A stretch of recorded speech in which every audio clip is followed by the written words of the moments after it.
Stage 2 locks is closed out for flight.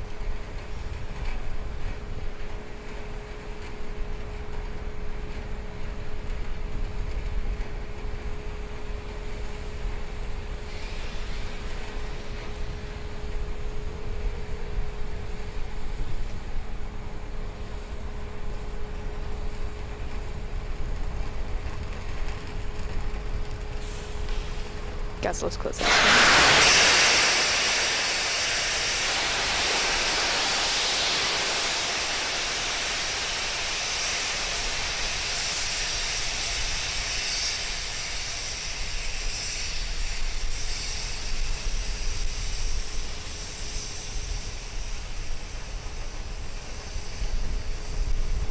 AFTS is on for flight. Vehicles and startup. Ground gas closeouts is complete.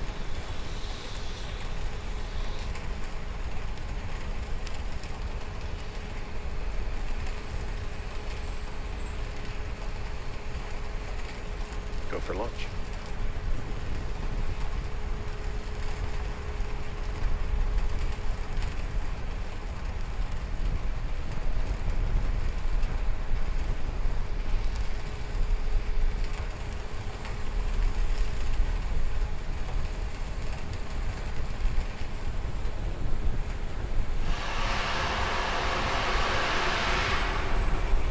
Stage 1 tanks present for flight.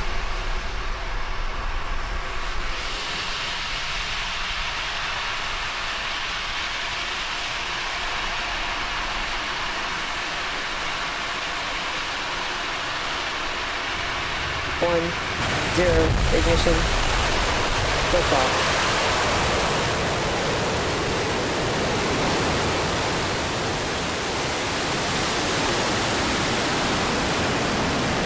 Vehicle pushing down range.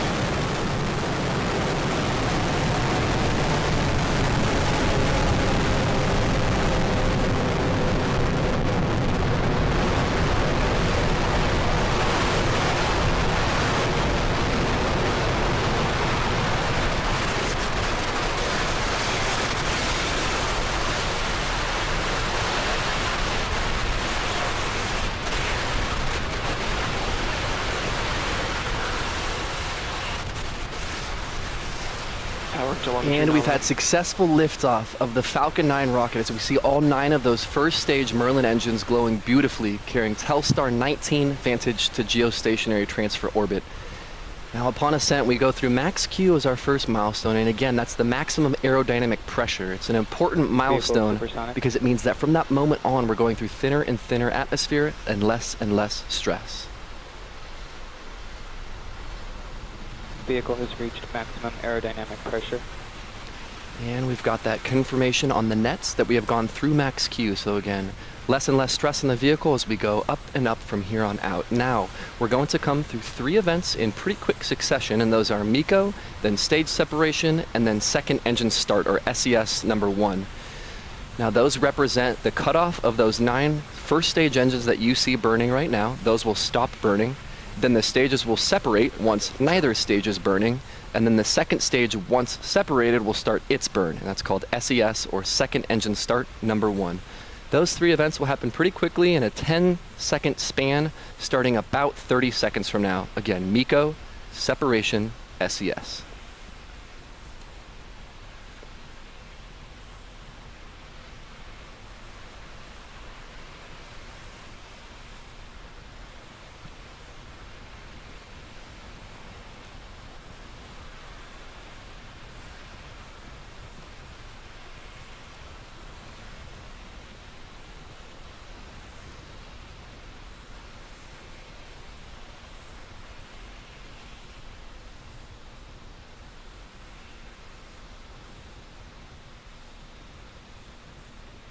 MECO.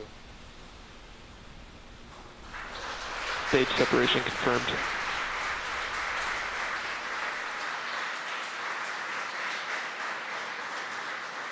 Recognition. And you heard the callouts and saw the visual confirmation of main engine cutoff, stage separation from those onboard cameras, and then second engine start. And as a treat, we were able to see that green flash from the T-tab that I mentioned earlier as second stage ignited. The next milestone is fairing deploy. I mentioned these earlier, but we're going to jettison those fairing halves because once we're out in space, we no longer need that aerodynamic shield. So in order to become more fuel efficient, we get rid of this unnecessary mass.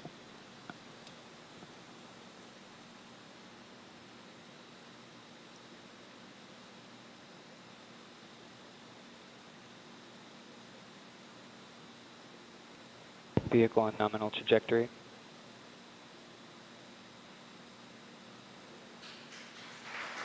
Fairing separation confirmed. And we've successfully had fairing separation. As those halves gently float away, we now have Telstar attached to second stage, exposed to the vacuum of space, continuing on through its first burn. Now we had successful liftoff. First stage is heading back. The sequence that we're going to perform regarding the burns for the first stage is a 2-burn sequence. It's going to be re-entry and landing. There's no boost back burn this time because we're simply going to follow a ballistic trajectory out into the Atlantic Ocean. That will occur about 2 minutes from now.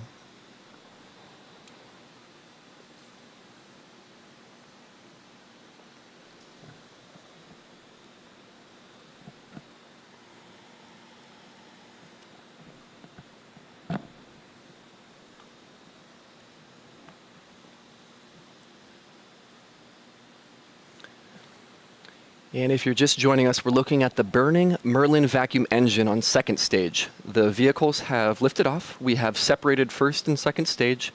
Second stage is continuing on, doing its first of 2 bland burns, carrying Telstar to GTO, while first stage goes back and is about 1.5 minutes away from conducting its first of 2 burns upon re-entry through the atmosphere.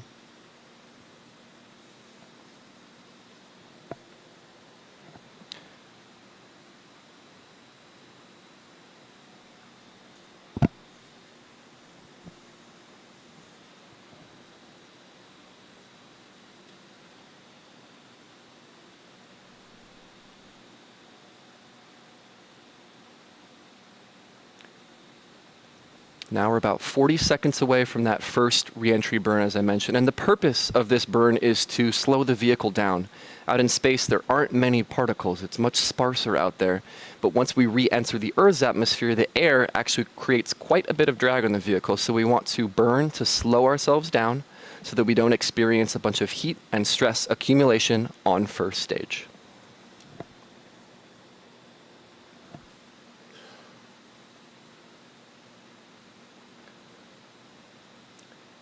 So again, on your right, second stage in Merlin vacuum is burning.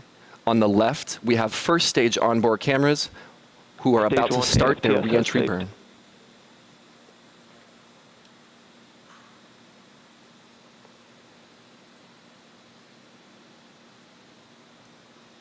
Stage 1 entry burn has started.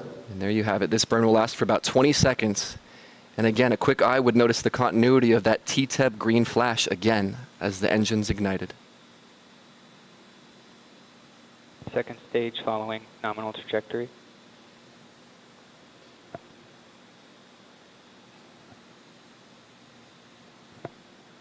Stage 1 entry burn is shut down. And the burn has concluded. To give some scope for what that burn did, we're currently traveling about looks like 17,000 kilometers per hour. That is multiple times the speed of a commercial airliner.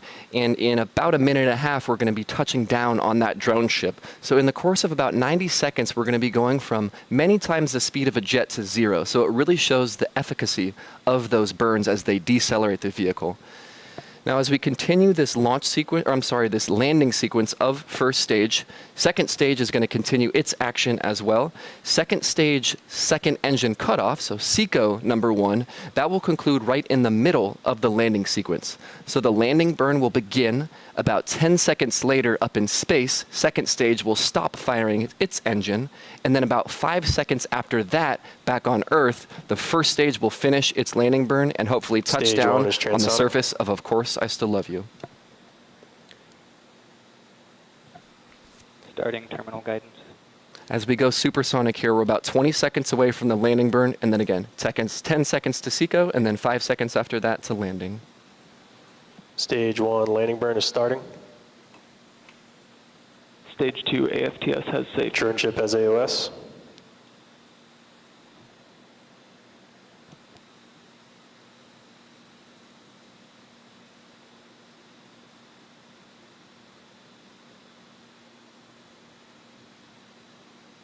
Landing legs have deployed.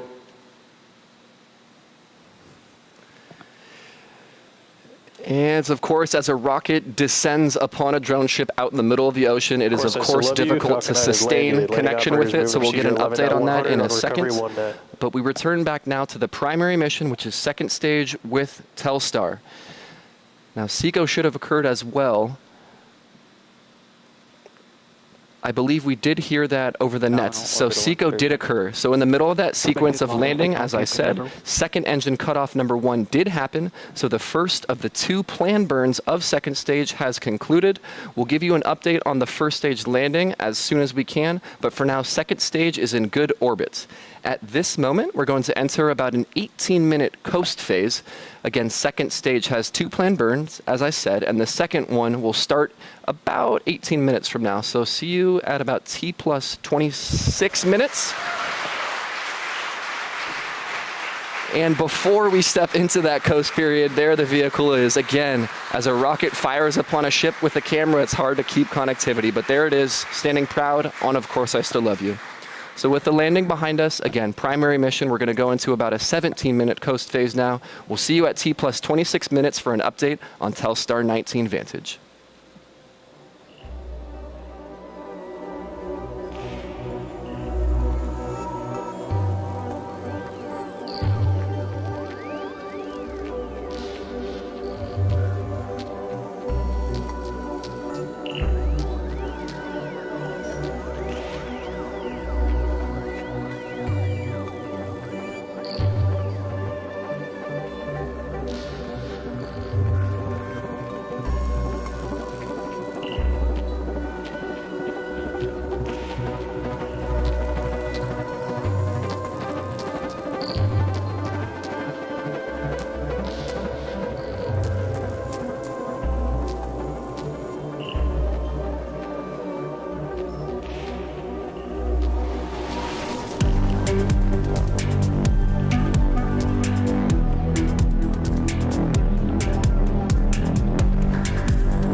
Welcome back, everybody, as we near the end of our brief coast period, where Stage 2 is about to reignite to perform its second of the 2 planned burns.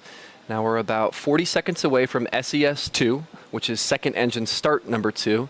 Again, that's the second burn, and it will last for about 40 seconds, at which point you'll hear the terminating SECO-2 call-out, which stands for second engine cutoff number 2. So stand by about 20 seconds until SES-2.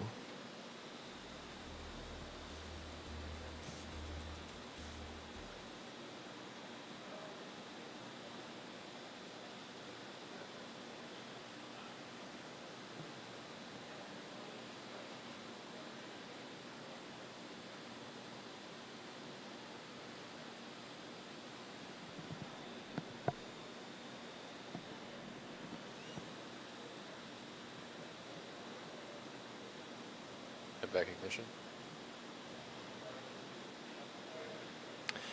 And as you saw during that brief slice, we did see MVAC ignite. Again, 40-second burn here to perform final adjustments to get Telstar pointed into its desired final trajectory.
So it appears we've got some light signal from our ground stations, so we're waiting until that communication channel stabilizes and we can get full confirmation that the second burn did shut down. So we'll let you know as soon as we have more data here in a moment.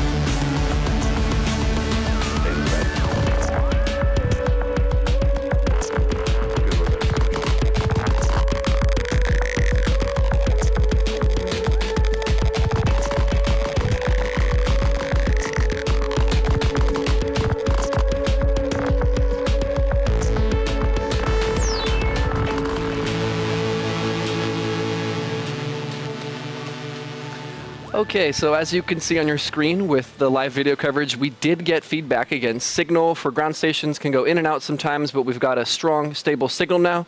So we have video on board. Second stage concluded its burn. SECO number 2 went well as MVAC-D shut down to conclude its second of the 2 planned burns. Now, Telstar is in a good orbit after that final adjustment, and the next milestone coming up about a minute or so from now is deployment of Telstar itself into geostationary transfer orbit. So we'll check in about 60 seconds.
Payload separation confirmed. All right, and as Telstar 19 Vantage fades into the distance after a gentle push from those deployment springs on second stage, that will bring an end to our webcast tonight. So wrapping up everything in quick summary, it was a great liftoff of both vehicles conjoined. We had the successful separation and landing of the first stage, and then second stage continued on with its 2 burns to deliver Telstar 19 Vantage to the geostationary transfer orbit. With that said, SpaceX would like to extend a sincere thank you to Telesat, our customer, as well as the payload manufacturer, SSL, and as always, the Air Force's 45th Space Wing for their range support, and the FAA. If you'd like to stay up to date with what we're doing here, please follow us on our social media channels via our Twitter feed, as well as Instagram or SpaceX.com. Again, thank you very much for joining us tonight. We'll see you in just a few days at the next launch.